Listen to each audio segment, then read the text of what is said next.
Radio Ognišče.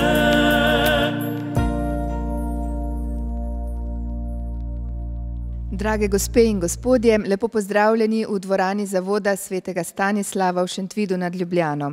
Dobrodošli na okrogli mizi ob 19. obletnici Radia Ognišče. Lepo pozdravljam tudi vse naše poslušalke in poslušalce, ki nas bodo spremljali ob radijskih sprejemnikih. Vabljeni k poslušanju pogovora o veri v osebnem in družbenem življenju. Za nami je namreč leto vere, v katerem naj bi poglobili in utrdili vero v celotni vesoljni cerkvi. V cerkvi na Slovenskem pa smo že predtem začeli pastoralno načrtovanje, pri katerem nam je v oporo dokument Pridite in poglejte. Cilj tega naj bi bila poglobljena osebna vera, ki naj bi nas zaradi osebnega srečanja z Jezusom spodbujala k oznanjevanju. Koliko to dejansko uresničujemo? Smo v tem letu mogoče naredili kakšen korak naprej? Ali si upamo izpostaviti tudi v družbi? Več o tem pa v pogovoru z našimi gosti. Med nami je predstavnica politike, gospa Ljudmila Novak. Dober dan.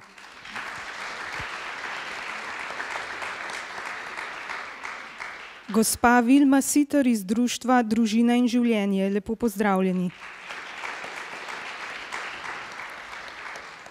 Pater Branko Cestnik, dober dan.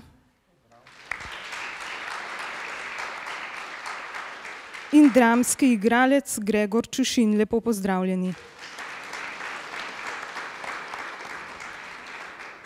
Večina med nami je vero prejela preko staršev, starih staršev oziroma sorodnikov.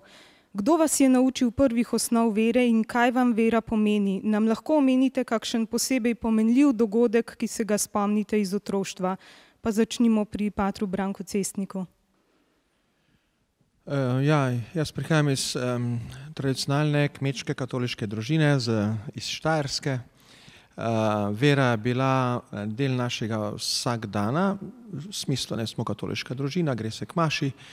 Nismo pa bili ena tistih družin, ki redno moli ali pa ki posebej intenzivno to vero goji ali pa se posebej intenzivno ukvarja z versko vzgojo.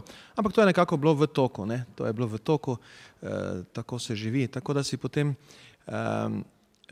bi rekel, korak do osebne vere včasih moral malo narediti skozi ene tančice, skozi ene prepreke, malo se osebno tudi bolj potruditi. Ker je te, kot rečejo sociologi, tele sociološke vere bilo veliko, je včasih res manjkalo tistega osebnega. Ampak tako, če pa pogledaš v poblizu stare starše, čeprav se o veri ni veliko govorilo, ampak se je živelo. Za mene en taki lepi dogodek, ko ste rekli en lepi dogodek, je bilo, ko sva z dedekom šla zjutraj k sveti maši in bicikl, pa se me je dal gor na bicikl, gor na štango in potem je tako malo je proti cerkvi tam pri nas na Hajdini, malo tako je, eno malo spusta, malo klanca in potem smo dala glave dol, v dirkalno pozo in on je zagonil in tam točno pri eni kapeli je nehal goniti in potem smo gledala, če bo bicikl prišel, ne da bi gonil skoraj en tak slab kilometer naprej do cerkve, če bi prišel ali ne bo prišel in sva to tako doživljala skozi tisto jutranjo meglico in potem končno prišla do cerkve.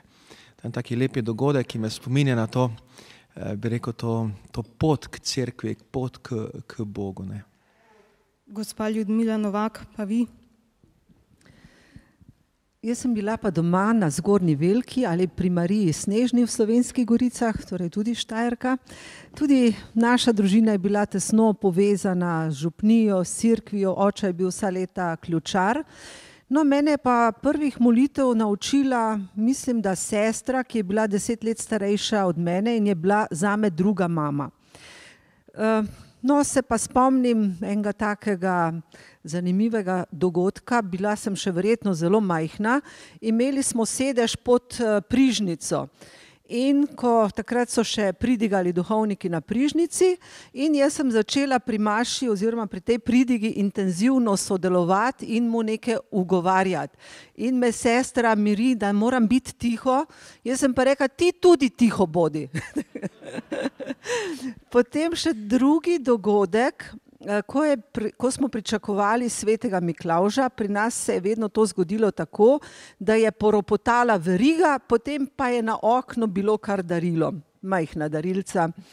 In ko seveda je bilo treba moliti in ko se je to nekega večera zgodilo, verjetno sem bila spet precej majhna, sem začela moliti: Sveti angel, Oče naš, zdrava Marija, vse je bilo v isti molitvici, pa verjetno nobena ni bila popolna, ampak darilo pa sem dobila. Seveda to so začetki, poleg rednih nedeljskih svetih maš, rada sem hodila peš 15 minut do cerkve na Gričku, najvišjem vrhu Slovenskih goric, pri Mariji Snežni, zelo lepe spomine imam. Prav utrdila to mojo osebno vero sem pa v času študija, ko sem bila v Ljubljani v študentski skupini Kres, ki jo je takrat v Dravljah ustanovil sedaj pater Marko Rupnik, potem je to postala Skupnost krščanskega življenja, v kateri sem še sedaj. In mislim, da prav ta študentska leta so bila zame odločilna, ignacijanska duhovnost, duhovne vaje. Seveda v začetku ni bilo lahko od tiste tradicionalne vire, pa potem narediti korak naprej, res k tisti osebni viri, viri iz prepričanja. To pa se potem je nekako utrjevalo tudi preko duhovnih vaj. Gospod Gregor Čušin, kakšni pa so vaši spomini? No, tudi jaz sem vero seveda prejel in doživljal najprej v družini. Kakšnih posebnih dogodkov se ne spominjam, glede na to, da sem bil rojen po noči, sem prepričan, da so nad porodnišnico svetile zvezde.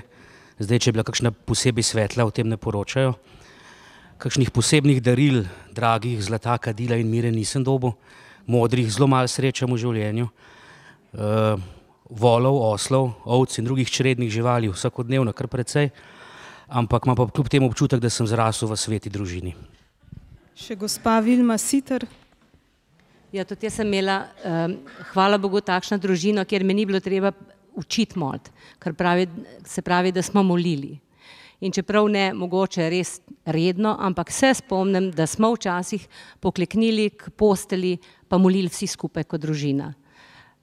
Zelo lepo mi je ostalo v spominu tudi ti naši božični večeri in kako smo šli peš po snegu do cerkve, malo več kot kilometer, in to mi je nekako se zarisalo v srce.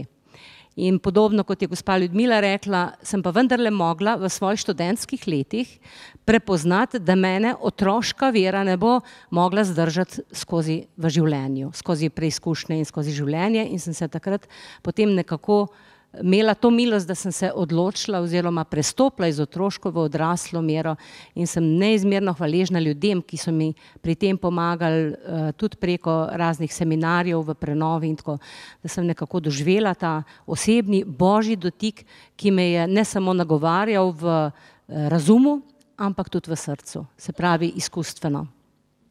Ja, zdaj ste vsi omenili te začetke, izgleda, da ste vsi vero prejeli v družini, nekaj lepega, hkrati pa potem pridejo tudi dvomi z odraščanjem. Papež pravi, da pravzaprav dopušča napake, dvom, negotovosti v veri.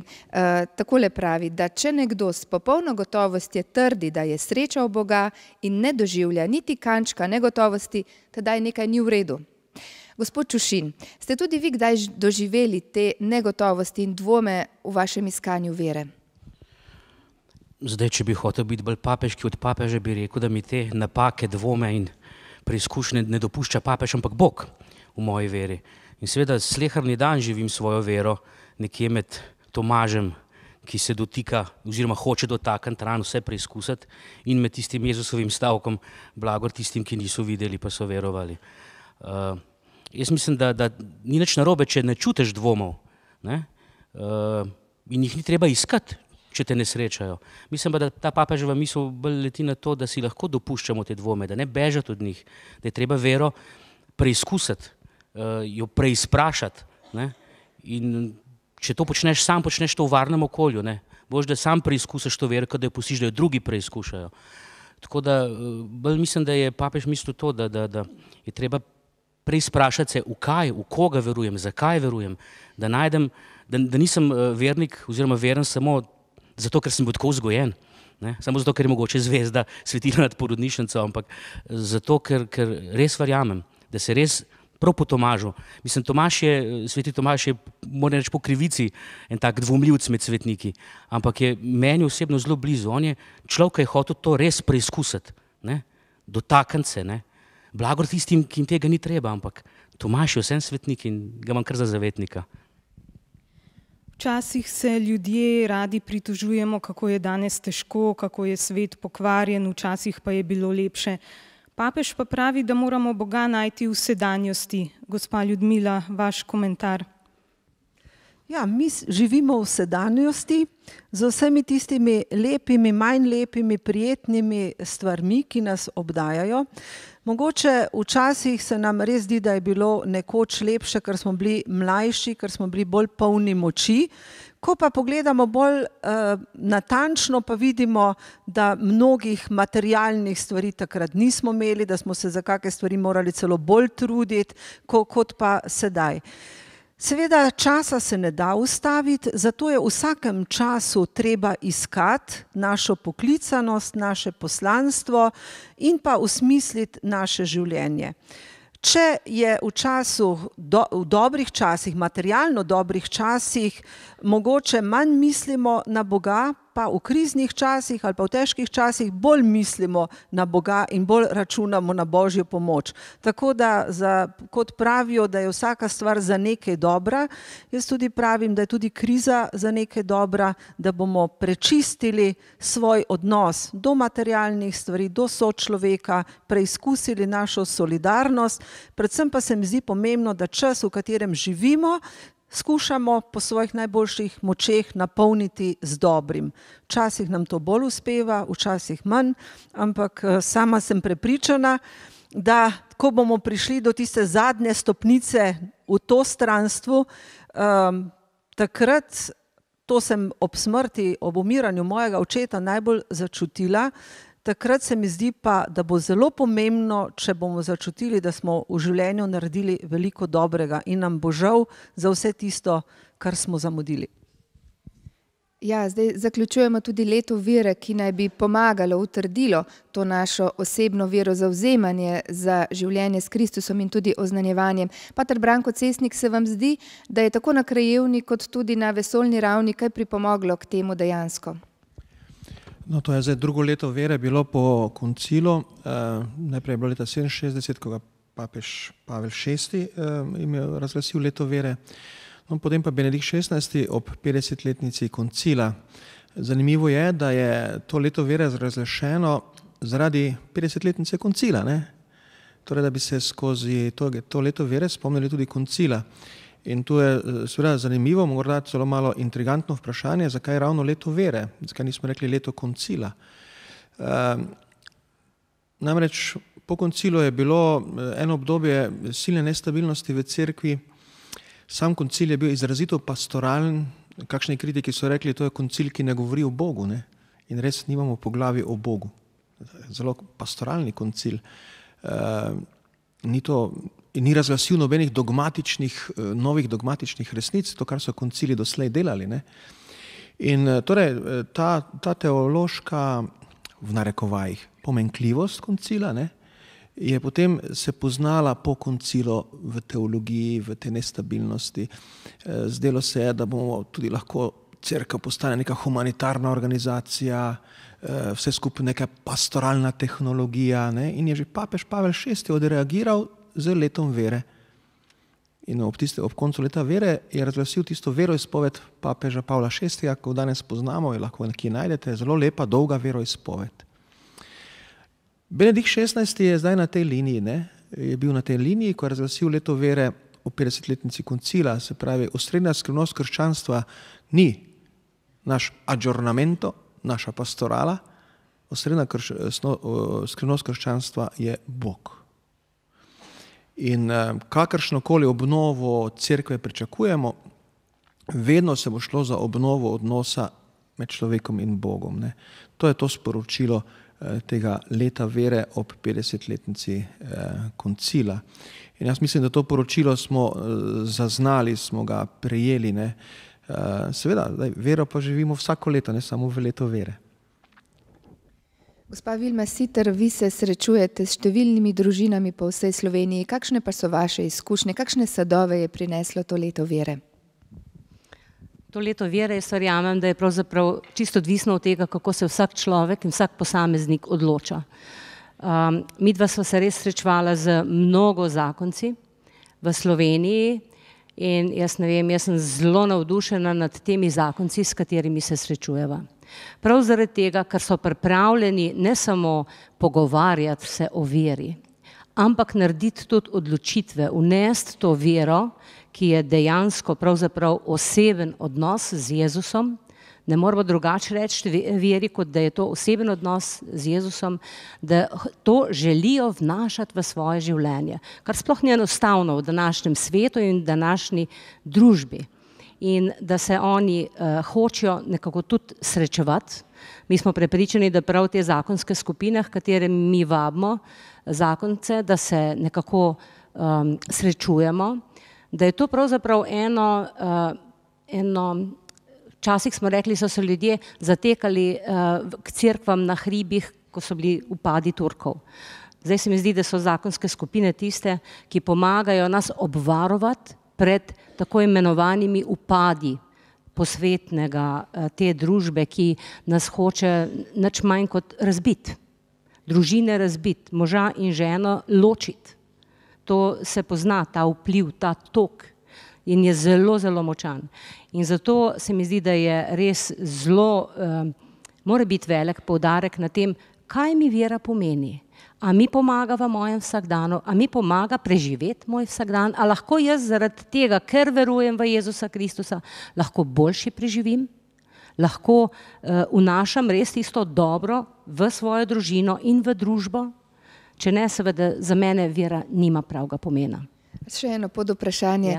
Ko govorite o teh zakoncih, ki se zbirajo v skupinah, pa me zanima, kakšno spremembo pravzaprav prinese v odnos zakonca, ko se osebno srečate z Jezusom? Midva imava res veliko takšnih pričevanj, ko nam ponavadi, ko pridejo ti zakonci, veliko od njih je tudi obrobnih, ker jih pošljajo prijatelji ali pa tisti, ki so zaznali, da v njunem odnosu ni nekaj v redu, da jima mogoče celo preti ločitev, veliko je tudi takšnih. In ko pridejo potem na te naše seminarje, ki jih mi imenujemo, da so v bistvu evangelizacija, čeprav vstopamo skozi potrebe zakoncev, se jih veliko tam tudi odloči, da bo svoje življenje od zdaj naprej živelo drugače. In ko dobimo potem odmeve od njih, kako je pri njih zdaj doma drugače. Ko dobimo odmeve od njihovih otrok, posebej najstnikov, to se nama zdi eno takšno najboljše merilo. Ko pravijo ti ta mladi, naša dva, ta stara dva sta čisto drugačna, odkar ste bila na seminarju. In se potem mladi celo med sabo pogovarjajo in spodbujajo, pa dej še ti svoje pošlje, se vidiš, da imajo vaši tudi probleme in tako naprej. Se mi zdi, da imamo res toliko odmevov tega in da, ampak glejte, se mi zdi tudi tako kot zakoni, kot družine, kot posamezniki se rešuje eden po eden. Ne gledamo zdaj na to, da bo te nekaj množičnega, ampak vsaka duša šteje. Zaradi tega je prišel Jezus na ta svet. Gospod Čušin, kako živeti vero v vsakdanjem življenju in ne le pri nedeljski sveti maši? Brez zamere, to je zelo neizvirno vprašanje. Neštetokrat sem bil to že vprašan, pa zmeraj ostanem pravzaprav brez odgovora. Ne vem, kako svetovati, kako živeti vero v vsakdanjem življenju. Jaz ne vem, kako je ne živeti. Ne znam ne živeti te vere. Tako da ne vem, kako svetovati. To je približno tako, kot bi šel doma pa potegnil poročen prsten z roke, zato da bi mogoče kdo mislil, da sem še frej, pa ledik.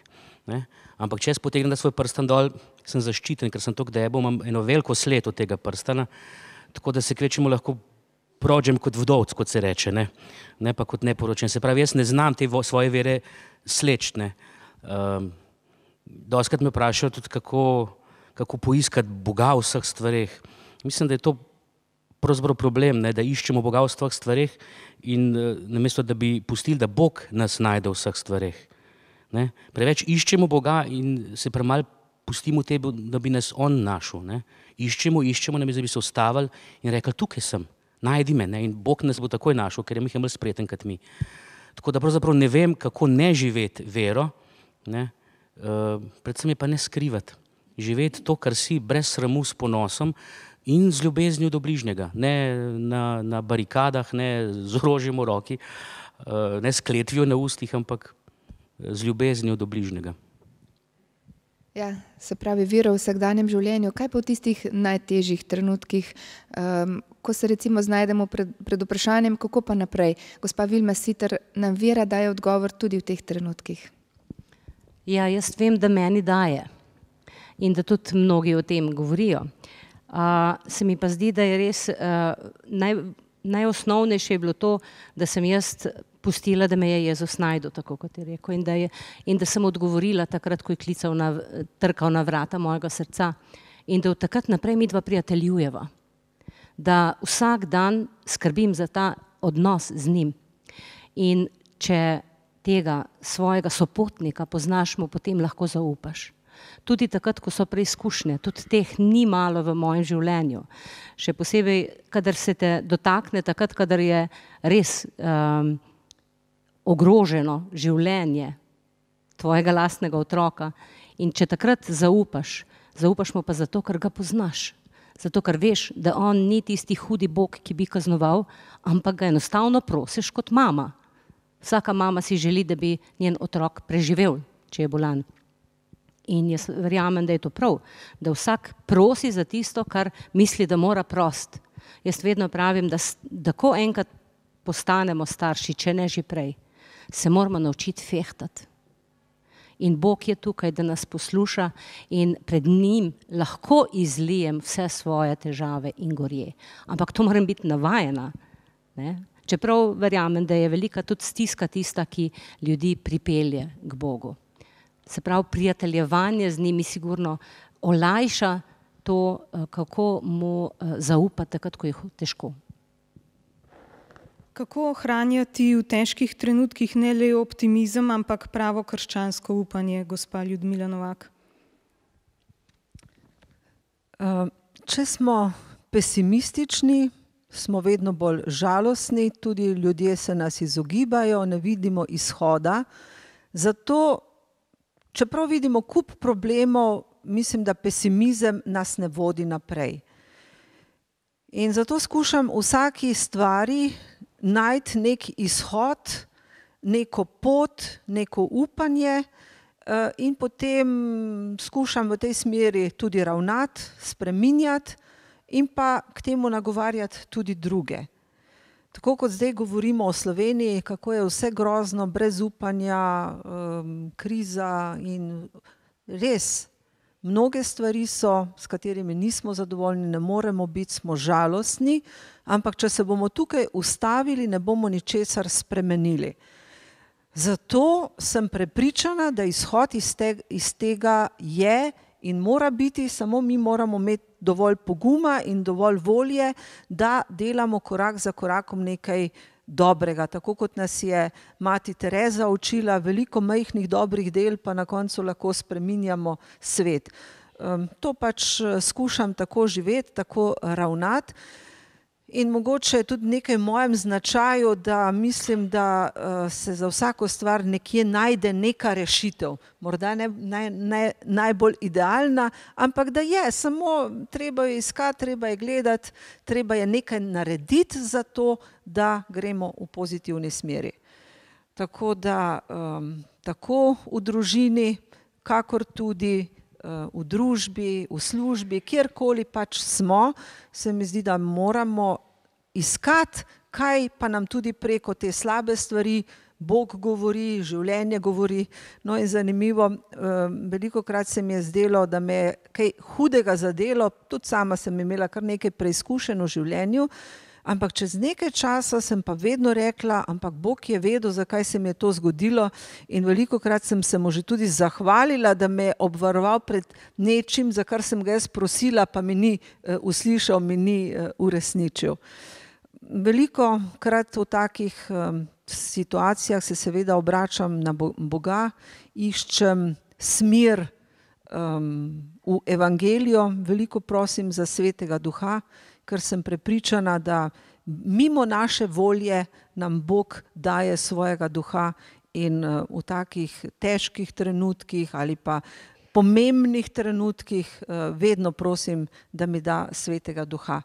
In takrat se sprostim in rečem, glej, jaz sem naredila, kar sem mogla, zdaj pa čakam, Bog, da mi še ti daš svojega duha. In potem sem tudi veliko bolj sproščena, sprijaznjena, manj napeta in naredim, kar morem.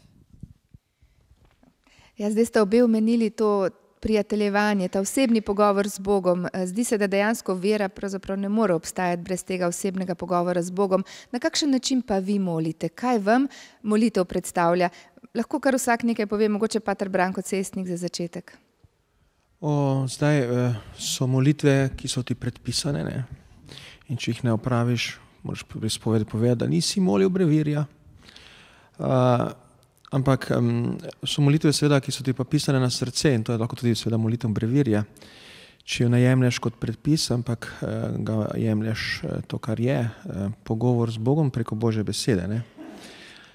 Meni osebno, moje vrhunci mojega molitvenega življenja, če smem to soditi ali če lahko z to svoje perspektive sploh sodim, kateri so vrhunci, so samotni sprehodi po hribih, tam nekako je meni najlepše moliti, ne. Preproste ustne molitve, ali rožni venec, ali pa ta ruska molitev tega ruskega romarja, ne vem, kako se reče v slovenščini, ta kratka molitev, ki jo pravoslavje tako poudarja, recimo. To je nekako tisto moj najlepši trenutek, najmočnejši, najbolj resničen, no, vse tako mislim. Gospa Vilma? Ja, jaz sem se v svojih študentskih letih nekako odločila in to mi je najlepši trenutek dneva, da zjutraj, ko vstanem in ta prvo potelovadim, zaradi težav, se usedem, imam zraven kavico, tako da si naredim prijetno, prežgem svečko in potem najprej izlijem pred Gospoda vse, kar me teži. Ponavadi si to napišem, pišem v zvezke, da gre to iz mene ven, vsak dan se kaj najde, to je neverjetno. In potem molim oziroma najprej berem Božjo besedo, v kateri iščem odgovor na tisto moje razpoloženje. Ne kar zato, da nekaj berem, ampak da iščem odgovor na to, kar se v meni dogaja. In to je neverjetno, kako me Božja beseda, zdaj že kar več let berem, kot to, ki se bere pri sveti maši, kako me najde. Neverjetno. In vedno bolj vidim, da Božja beseda ima dejansko moč, ampak tista Božja beseda, ki mene nagovori osebno. Se pravi, v celi Božji besedi tista, ki spregovori mojemu srcu. In to je meni najlepša molitev, ker potem izhaja tudi druga molitev, premišljevalna ali po besedah. Imam pa tudi rada tudi molitev rožnega venca in po obrazcih. Gospod Gregor Čušin, kaj pa vaša najljubša molitev? Najljubša molitev? Zame je en velik uspeh, trenutno še, da v hiši s 3 najstniki, pa 3, ki bodo še najstniki, da smo vzpostavili in držimo že kar nekaj časa jutranjo in večerno molitev skupno. In tudi vse velike stvari, ki se zgodijo v življenju ali pa stvari, ki jih midva kot odrasla prineseva, od sosedov, od prijateljev, dava moliti otrokom. Otroci mogoče niti ne vejo, zakaj molijo, ampak jaz sem prepričan, da Bog hitreje usliši nedolžna srca kot naša, ki so preobremenjena. Drugače pa moja osebna molitev je pa, evo, Branko hodi v hribe, jaz se sedem v avto, pa se vozim po tej naši ljubi Sloveniji, tako da moja molitev je cesta. Včasih je rožen venc, včasih prepevam, včasih se kregam, včasih svatih, ampak moj avto, pravim, je moja kapelca in se zgodi, da so pravzaprav obdobja, ko sem kakšne 3-4 dni doma, ugotovim, da 3-4 dni nisem molil, ker sem navajen, da molim v avtu, ne. Tako da se je tudi že zgodilo, sem se usedel v avto pa malo zapeljal, vsaj do pokopališča pa nazaj, zato da smo majhen spregovorila. Gospa Ljudmila Novak, kaj pa vam pomeni molitev? No, v različnih obdobjih življenja sem imela različne načine molitve. Pomembno je, da se ustavim pred Bogom in da pogledam svoje življenje pred njim, seveda ga tudi velikokrat kaj prosim. No, trenutno mi je najljubša jutranja molitev in pri tem mi zelo pomaga tudi Radio Ognjišče. Namreč vstajam ob 6, potem gresta mož in sin v službo in tam nekje 15 do 7 ostanem sama. In imam Radio Ognjišče, ko je duhovna misel oziroma ne, včasih ste vi bili, in takrat res to ugasnem luč, prisluhnem, potem tudi svoje molitve zmolim, se posvetim Bogu v tistem dnevu, tako da mi jutranja molitev, preden začnem ob 7 poročila poslušati, mi ta molitev nekako da tisto moč, energijo za ves dan, če tako rečem. No, potem tudi v avtu veliko molim, takrat največkrat rožni venec. Ko so bili še vsi otroci doma, smo ponavadi zvečer molili, sploh recimo oktobra ali pa v adventnem času skupaj, večerna molitev.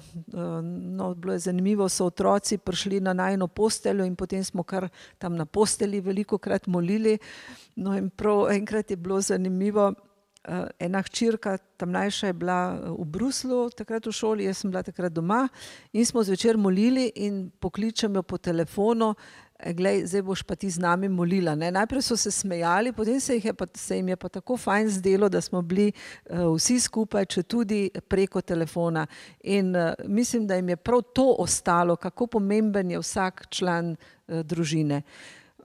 Seveda, kadar mi uspe enkrat letno iti na duhovne vaje, včasih sem res vsako leto šla, zdaj malo manjkrat, to mi pa tudi da prav branje evangelija, premišljevanje ob svetem pismu, to mi pa vedno da moči za precej časa v letu in tudi velikokrat se vrnem, včasih je prav kakšna meditacija ali pa kakšna molitev izredno močna, in k tisti se potem pogosto vrnem. No, enkrat vem, da sem imela tak način pri Svetem Duhu, po meditaciji sem vedno šla na sprehod in tam je polno enih kamenčkov in sem vsakič iskala en kamen, ki bi simbolno izrazil to, kar je bilo tisti molitvi najmočnejšega. In tiste kamne imam doma zdaj zbrane in je bilo par tako močnih molitev, da se ob pogledu na tiste kamne spomnim, na tisto občutje in na tisto bližino Boga, ki sem jo takrat občutila. Nujna komponenta vere je tudi oznanjevanje. Sam papež Frančišek pravi, da se mora cerkev odpreti navzven, kjer se sicer lahko poškoduje, vendar ima on rajši poškodovano kot pa bolno cerkev. Se vam zdi, da je leto vere kaj pripomoglo tudi k temu odpiranju navzven ali pa še vedno ostajamo za zidovi cerkva in lastnih družin, gospod Čušin? No, škodilo sigurno ni. Ne. Koliko pa koristi, je pa res odvisno od posameznikov, ne? Oziroma od nas. Če bomo čakali, da bodo drugi opravili namesto nas, delo ne bo opravljeno.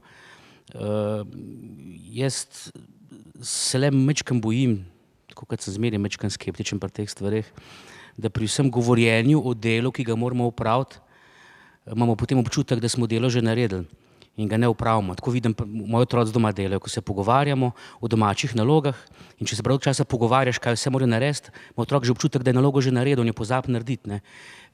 In se bojim, da se ne bi nam to spet pripetilo. Ne? Ampak zato smo pravzaprav zadolženi mi sami, odgovorni mi sami. Ne? Tako da se pravim, leto vere je bila ena lepa spodbuda in je še zmeraj lepa spodbuda. Sej mi zaključujemo leto vere, da zdaj pa konc, pa ne bomo nič več verni, ne bomo več o tem govorili. Ni res, to je bila samo spodbuda, da to nadaljujemo in naredimo stoletje vere. Ne? Ali pa, ne vem, kako bi temu rekel, dosmrtno leto vere. Mi, ki verujemo, da se smrtjo stvar ne konča, ampak začne, smo potem povabljeni, da to vero živimo še v večnost. Ne? Tako da mislim, da je to lepa spodbuda, škodila sigurno ni, da pa ne bo pozabljena, pa v prahu na policiji obležala, smo pa odgovorni mi, vsak posebej. Ne samo župnik za Zapriženco, ne samo škof v stolnici, ampak mi osebno, vsak na svojem delovnem mestu, v družini, kjerkoli pač smo, zato da bo to leto vere obrodilo sadove. No, pa če se osredotočimo na našo slovensko situacijo, večkrat smo kristjani na Slovenskem zaznamovani, zato ker smo kristjani. Gospa Ljudmila Novak, se vam je bilo kdaj težko izpostaviti kot kristjanka? Lahko rečem, da sem imela v svojem očetu zgled takšnega trdnega kristjana, ki se ni dal umajati. V domačem kraju je bil zelo aktiven. Ustanovil je razna gasilsko društvo, pa lovce, pa upokojence, pa vse mogoče stvari je naredil za kraj. In zato so ga ponavadi tudi izvolili za vse te razne funkcije, zato ker je delal. No, potem pa se spomnim, ne vem koliko sem bila stara, ko so bile spet ene volitve, mislim, da za predsednika krajevne skupnosti ali nekaj takega, kar je že bil do takrat, in vem, da je doma pripovedoval, da mu je komunisti tam v kraju so rekli, zdaj pa mora postati član Zveze komunistov, sicer ne more kandidirati za to funkcijo. In je rekel, jaz sem jim rekel, če hočete, da bom delal, me izvolite, če ne, pa jaz pa ne bom postal član Zveze komunistov, ker pač jaz sem prepričan kristjan, nekaj takega, ne. In to je name naredilo tako močan vtis, da me to spremlja skozi celo življenje in sem se tudi sama vedno tako odločala. Če hočete, da bom naredila, če me hočete za neko funkcijo, taka sem, to znam, to zmorem, me izvolite, če pa ne, pa jaz se za nič ne silim in nič ne ponujam. No, potem se mi je pa večkrat zgodilo, tako kot sem se z župnikom kregala že, ne vem, pri 3 letih, sem potem to svojo vero zagovarjala že v osnovni šoli, pri zgodovini, ko sem odločno povedala, da ni vse tako res, kot piše v zgodovinskem učbeniku, in mi je učiteljica ni nič rekla, ampak me tudi ni kaznovala, šele potem sem zvedela, tudi sama bila verna, ampak je morala tako učiti. Isto se mi je dogajalo v srednji šoli, ko smo imeli samoupravljanje s temelji marksizma. V razredu smo imeli pa tudi 8 semeniščnikov. Eden izmed teh, oziroma 4 so postali duhovniki, eden je tudi v Hajdini sedaj, dekan. In jih je profesor za samoupravljanje tako rad malo zbadal, ne, če berejo svetopismo in tako, in jaz sem bila kot nek njihov advokat, ker sem jih tam vedno zagovarjala in se kregala s tem profesorjem, ampak na koncu mi je dal vedno 5, ker je rekel, ti sodeluješ, zato dobiš 5, ne, se ni strinjal z mano, ampak zato sem dobila. In tako sem pač nisem niti pomislila na posledice, sem vedno pač to zagovarjala. No, in ko sem pa prišla v politiko, kot je prej gospod Čušin rekel, sploh ne zna biti brez tega, da je veren, tudi jaz sem rekla, ja, če sem jaz verna, pa se ko neko funkcijo opravlja, ne morem biti drugačna. To je del življenja. Zato sem vedno tudi v to omenila ali svetopismo ali Boga, in v začetku sem bila zelo kregana, da to pa ne spada v politiko, to naj jaz v cerkvi govorim, ampak zakaj? Meni se zdi to normalno, če to meni nekaj pomeni, nekaj pove, da to lahko omenim.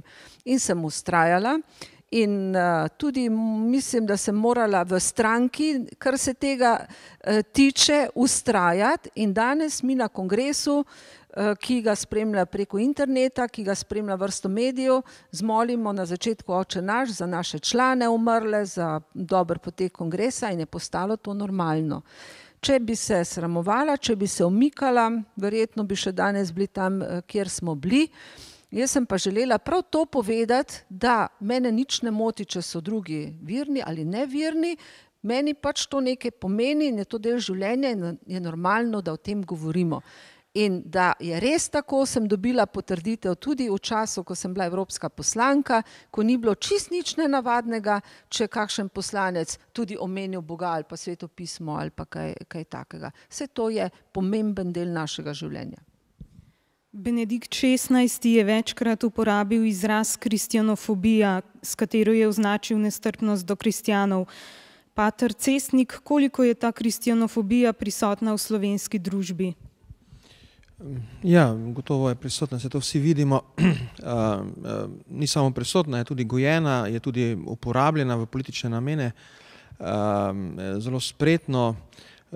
Jaz samo želim, da bi čim več ljudi to spregledalo in te manipulacije razkrinkalo in medije, ki na tem delajo, odrinilo od sebe kot garjavega psa. S takimi mediji se nimaš kaj pogovarjati, ki manipulirajo verska čustva ali pa protiverska čustva. Tu moramo biti zelo jasni in odločni.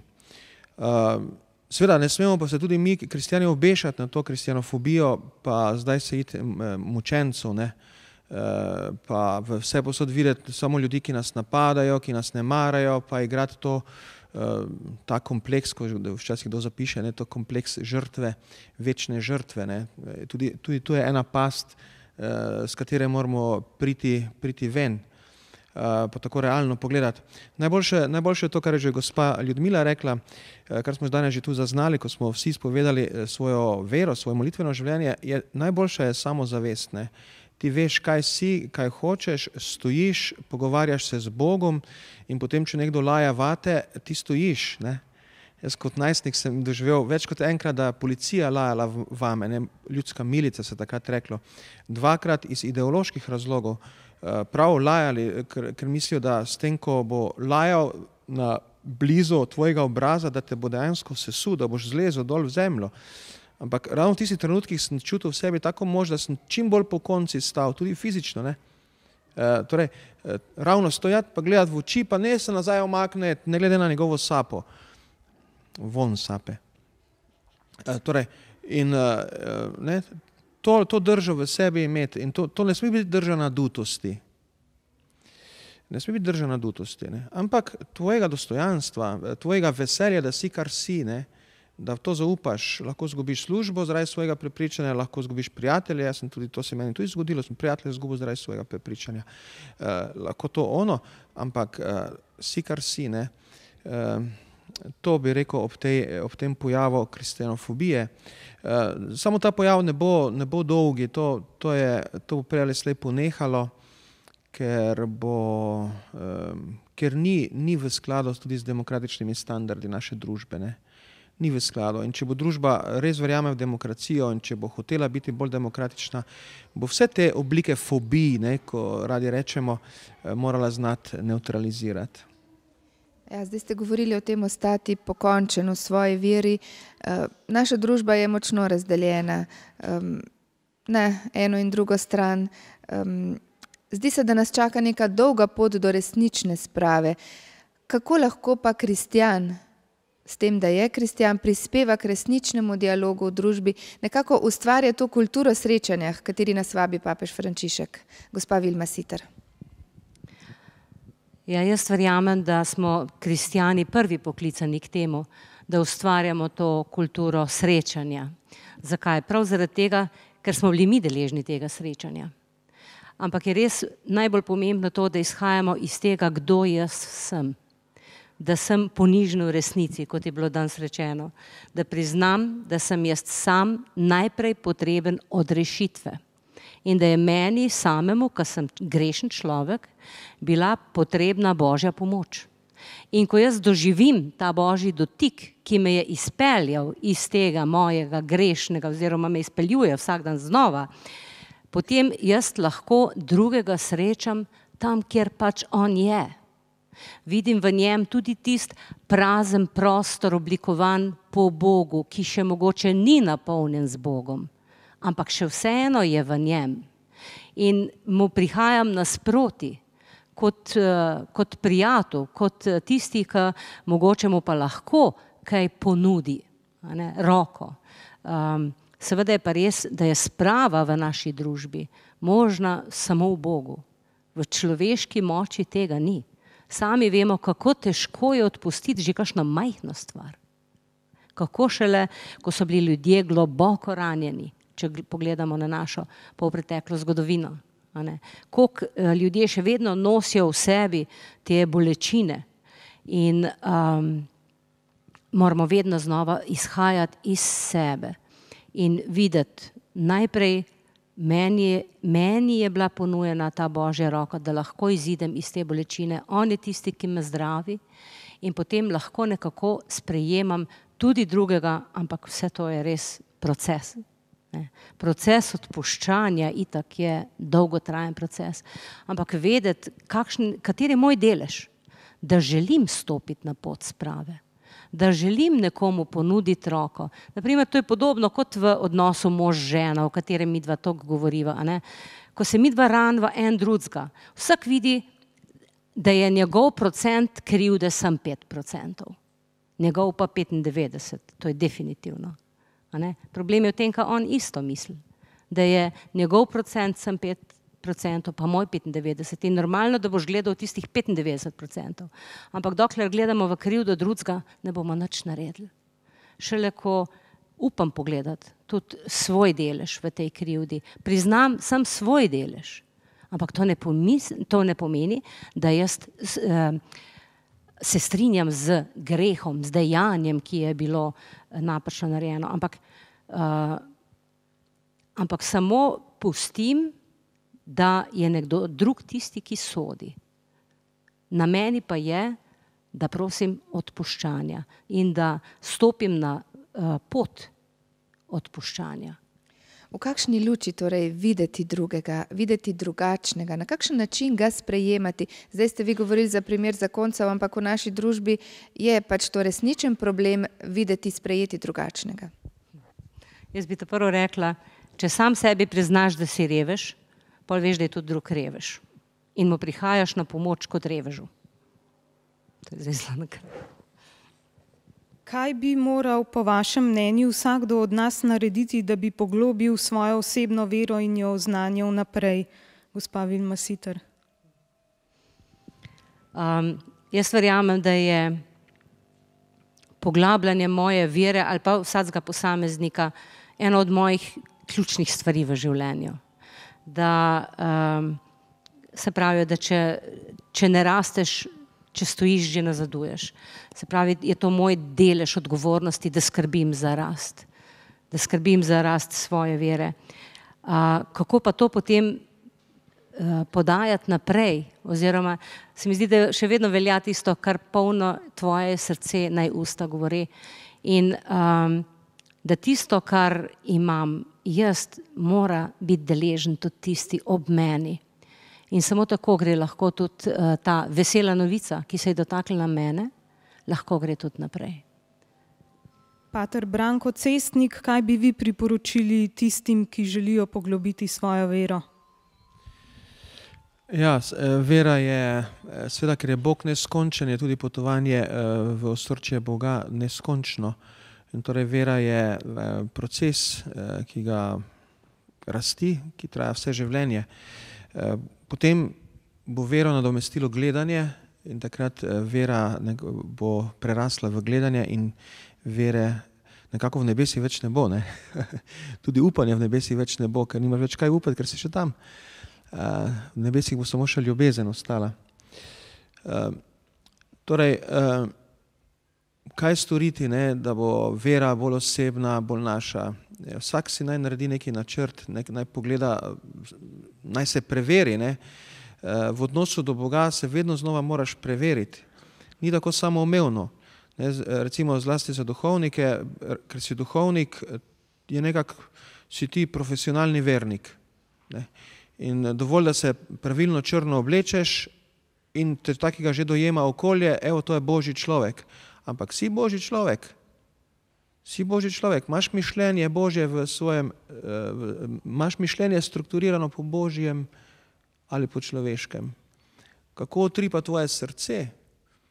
Božji človek, pa veliki egoist? A ne? Ne, torej, to je askeza, kako bi rekel, to je proces, to je življenjski projekt, skratka. Ampak vsak ga mora začeti pri sebi. In pogumno. Gospa Ljudmila Novak, kaj narediti torej za poglobitev osebne vere?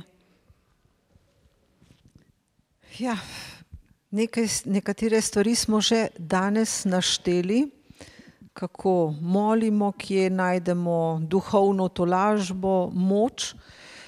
Meni se zdi zelo pomembno, da bi prav cerkev posvetila izredno, posebno pozornost mladim. Ker nekaj časa smo tako tradicionalno verni kot otroci, ko pa pridemo v mladostno obdobje pubertete, je pa izredno pomembno, če imamo takšne prijatelje ki nam pomagajo spodbujati vero, če imamo tako okolje, ali pa se lahko tudi od vere odvrnemo. Zato včasih je bilo več duhovnikov, več kaplanov, ki so ponavadi imeli mladinski verouk, zdaj pač razumem, da takih možnosti ni, ker jih je manj. No, zdaj vidim, da tudi že četrtošolci ali petošolci iz Lemenata so kot praktikanti na župnijah, tudi mi imamo takšnega in imajo ti mladinski verouk. Pa ne mislim zdaj, da župniki niso primerni, nikakor ne. Ampak mlajši laže pritegnejo mlajše. In zato bi morali iskati načine, da se ohrani mladinski verouk, da je privlačen, da je zanimiv. Tam je možnost, da imajo mladi družbo, ker mladi potrebujejo družbo. Tam je možnost, da najdejo partnerja, ker jih pač podobno misleče in s tem nastanejo nove družine.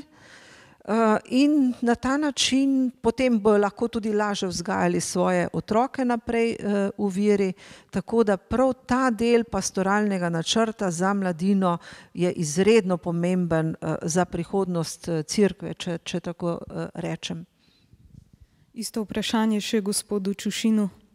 Ja, pravzaprav nimam kaj novega dodati, ne.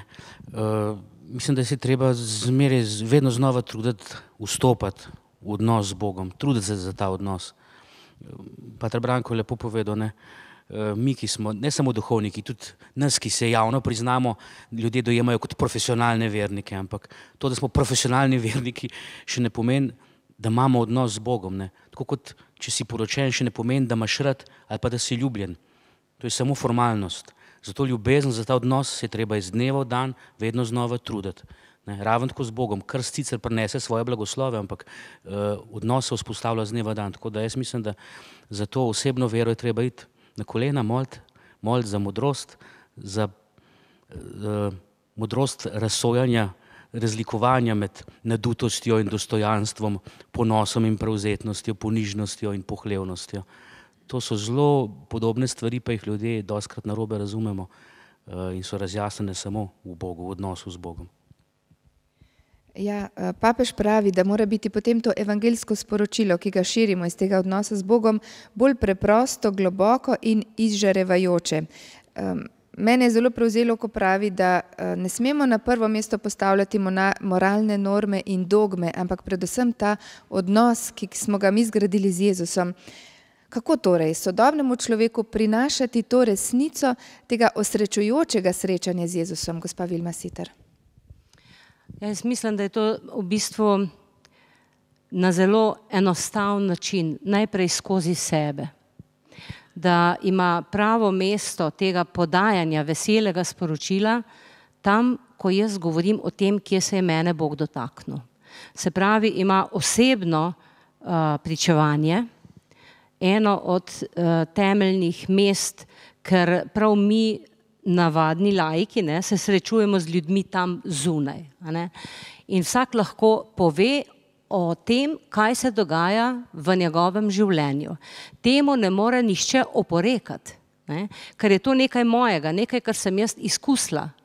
In ko o tem govorim, lahko nekomu utrnem iskrico upanja, da mogoče pa še ni vse zamujeno. Da če sem jaz lahko izšla iz ne vem kakšne krize, iz ne vem kakšne preizkušnje, da potem bo pa lahko še nekdo tam zunaj poskusil. In se mi zdi, da je pravzaprav po eni strani to sporočilo zelo preprosto, mora biti primerno tistemu, kateremu ga govorim. In prva stvar pri tem je, da se poskušam živeti v tistega, h komu sem poslan. Da ne govorim nad njegovo glavo, da ne govorim v govorici, ki je njemu popolnoma tuja, se pravi mladim, lažje pričujejo mladi zakoncem zakonci, ker imamo en svojo komunikacijo. In zato se mi zdi, da je res to prva, najbolj pomembno pa je, da ne gledam na to, kako bom povedala, pa kako bom govorila, ampak kako bo on slišal.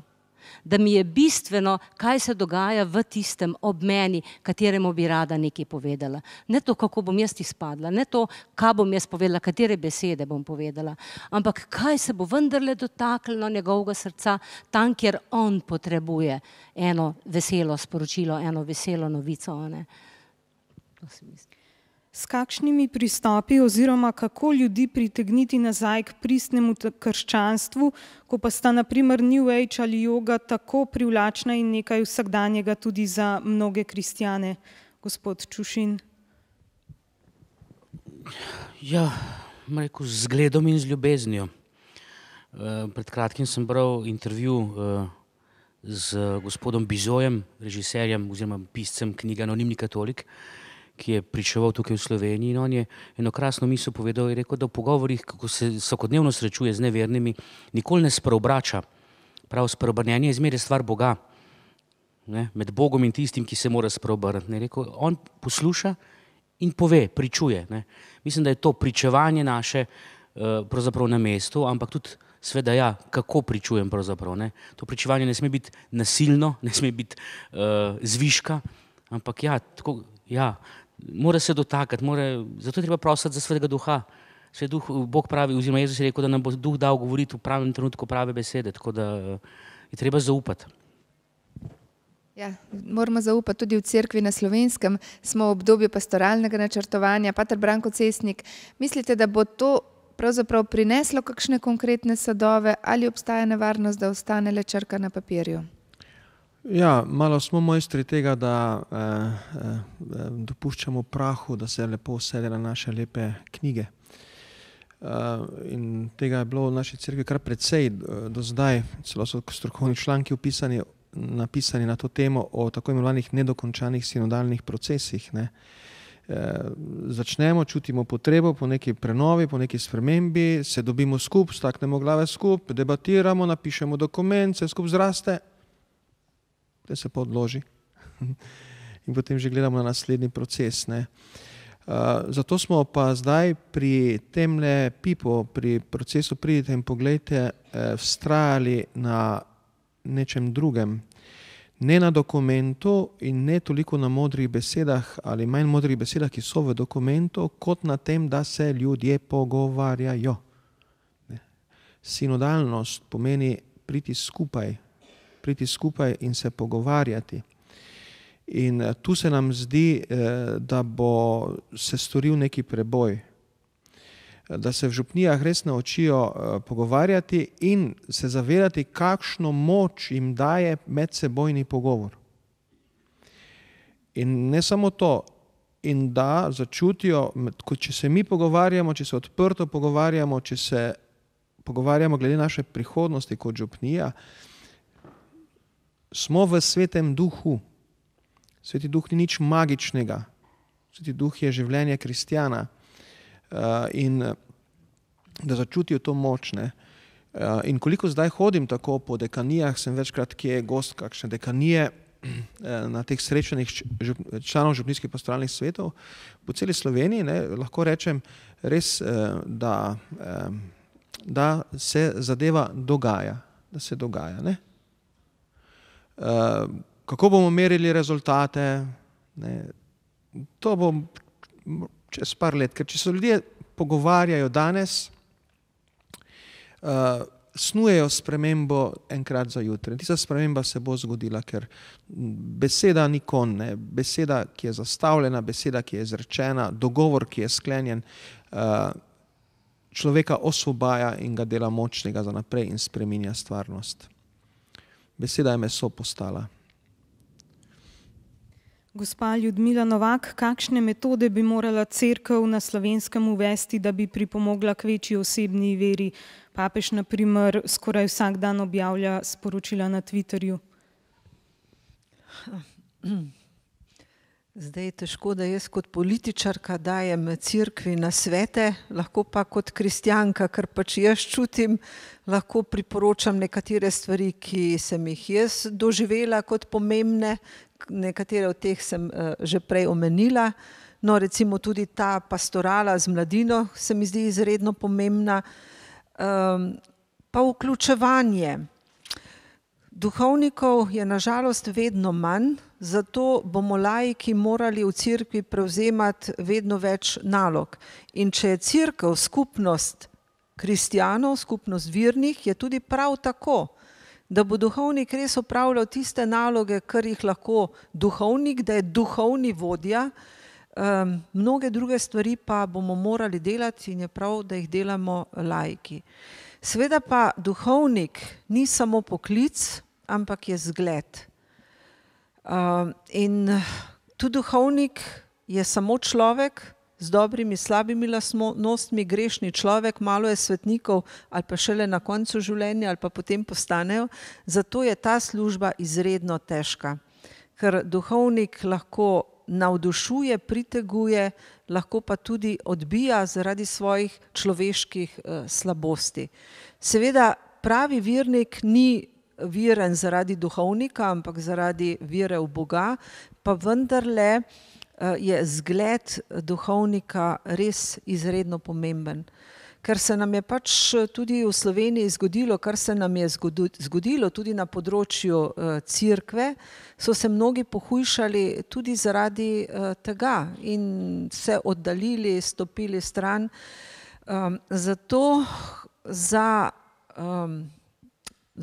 se mora tudi cerkev obnoviti, prenoviti in gotovo je ta papež Frančišek za vse nas lahko dober zgled, da se vrnemo k tistim koreninam, k bistvu, k temeljem, tisto, kar je res pomembno za življenje, kar je res evangelij. Ker tudi cerkev je odraz družbe, v kateri je ta cerkev. Če vsa družba drvi v neko smer, težko cerkev v drugo ali pa ostaja svetilnik, ostaja taka, kot bi morala biti. Ker je vpliv, sej duhovniki, ljudje prihajamo iz te družbe in je medsebojni vpliv. Tako da je tudi ta čas krize, čas, da se tako cerkev, mi kristjani, obnovimo, prenovimo ob papeževem zgledu.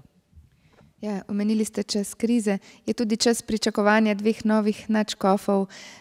Kakšne lastnosti bi po vašem mnenju morala imeti, da boste dejansko ljudi znala povezati in tudi pomagati nam vsem okrepiti to osebno vero? Mogoče za začetek gospa Vilma Siter. Meni prvo prihaja na misel to, kar skozi citiramo papeža Frančiška, pa bi potem tudi želela, da bi naši novi škofje dišali ali pa smrdeli po ovcah. Kar pomeni, da bi vedeli, kakšne so ovce, da bi res živeli za njih, da bi se odpravili tudi iskati izgubljene in predvsem, da bi živeli med njimi in z njimi. Tukaj, če samo dodam, mi prihaja na misel papež Frančišek je rekel, da je bil en duhovnik dober zato, ker je poznal vsa imena psov svojih vernikov. To pomeni, da jih je dejansko obiskoval. Pater Branko Cestnik, kakšni bi morali biti torej novi nadškofi? Ja, zdaj nekako papež Frančišek postavlja norme in na prvi pogled zgleda nekonvencionalen. Eni rečejo, da še niti papež ni on pravi, ker nima tistega papeškega sakralnega prediha, kot bi ga naj papež imel. Ampak ta sakralni predih je tudi ena zgodovinska reč. Dejansko zadnjih 150 let je papež tako zelo povzdignjen, tudi z dogmo ali pa z napačno pojmovano dogmo o papeški nezmotljivosti smo ga skoraj povzdignili na pol Boga, kar je herezija. Papež ni pol Bog. To je lahko ena psihološka herezija naša. Torej, jaz mislim, da bodo tudi nova 2 nadškofa, imate zdaj pri papežu model, da kakšna radikalna sprememba v nastopu, v stilu ni izključena.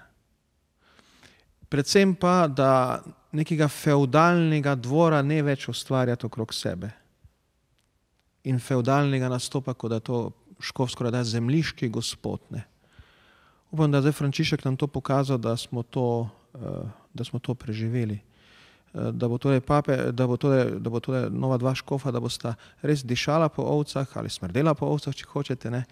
Da si boste delila usodo ljudi, da boste torej preprosta, dostopna, obenem pa tudi seveda previdna, ne, ker naša Slovenija to je minsko polje in mnogo škodoželjnih ljudi je, tako da spet ne smeš biti čisto, tako, čisto odprt pa naiven, pa saj mi ne bo nič, saj smo vsi sami dobri, ne. Tudi to bo treba pač paziti, da bo ta tudi dovolj previdna in modra, ne. Tako nekako si jo predstavljam. Gospa Ljudmila Novak, kakšne so pa vaše želje, pričakovanja? Najprej bom rekla to, da si najprej želim, da bi bila slovenska cerkev tudi znotraj bolj enotna. Nažalost, prevečkrat slišim o različnih linijah, tudi v slovenski cerkvi, in to ni dobro. Škof, poleg tega, da mora biti zgled duhovnega življenja, že skoraj svetnik, ampak dopuščam, da je grešni človek, pa vendarle mora biti v tem pogledu zgled duhovnikom, da jih na ta način tudi prepriča. Hkrati pa mora biti tudi del politika. Vsaj nadškof mora biti del politika, pa ne mislim, da se mora vmešavati v politično življenje, ampak vendarle bo zastopal cerkev tudi nasproti politiki, tudi v javnosti, tudi pogajal se bo, dogovarjal z oblastmi in zato je pomembno, da pozna tudi ta del življenja.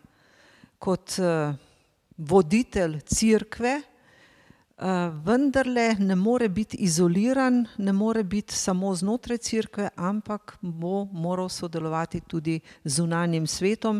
V Sloveniji, kot smo že rekli, pa je to še posebej zahtevno zaradi zgodovinskih, zaradi aktualnega dogajanja, tako da bodoči škof ne bo imel lahke naloge in želim, da bi res Sveti Duh pomagal izbrati prave ljudi. Gospod Gregor Čušin, kako pa si vi predstavljate dva nova nadškofa? Kako jih vidite? Ja, škof je pastir, a ne? In če jaz kaj vem, pastir po definiciji spada med kmečka opravila. Se pa bi novi škof moral biti kmet. Moral bi uporabljati zdravo kmečko pamet. Res zdravo kmečko pamet. Kmet ne sme odlašati dela, mora ga opraviti v pravem času. Ob tem pa mora paziti na vreme, oziroma prosi za lepo vreme in prosi za Božjo pomoč. Treba je skidati štalo, treba je poskrbeti za čredo, treba je zasejati, zorati, oziroma zorati, zasejati, žeti in tako naprej. Tako da ja, nova dva škofa bi morala smrdeti po ovcah, predvsem pa poskrbeti, da bodo te ovce zadišale. Tako, prišli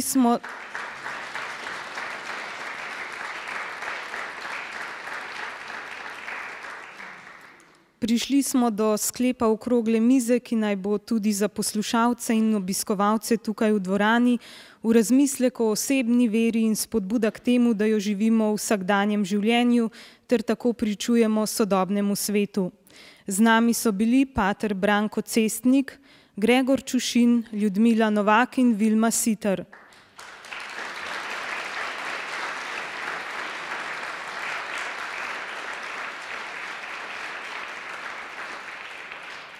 Pogovor sva vodili Marjana Debevec in Marta Jerebič, ki se vam zahvaljujeva za pozornost.